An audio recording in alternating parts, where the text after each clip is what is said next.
Alapit na naman ang halalan ng bayan. Ang bubudol maglalabasan, mambobola ng mamamayan. Halos lahat ipapangako para lang makaupo. Ngunit kapag sila'y nanalo, mahirap lapitan ng mga tao.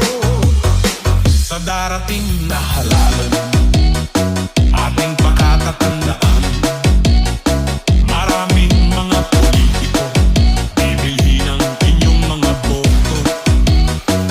Kunin at tanggapin dahil pera natin ito. Ngunit sa araw ng halalan, hindi sila ang ating ibuboto. Wag na wag ninyong iboto kandidato ng gobyerno. Sa mga isyu ng Pangulo, hindi sila kumikibo. Ang kakapal ng mukha, pinagtatanggol ang hindi tama.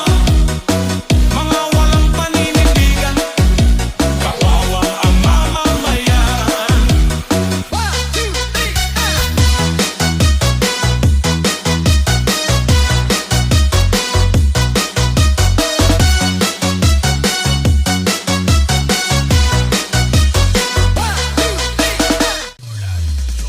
Kawawang ang mamamayan.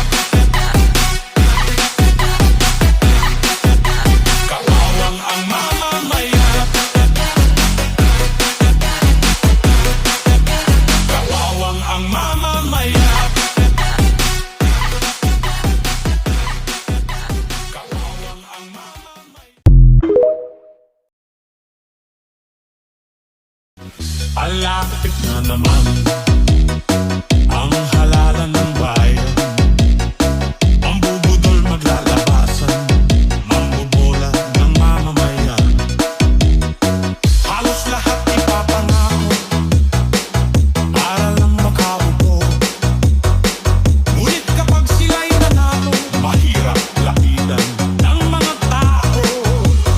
Sa darating na halalan, ating pagkatatandaan,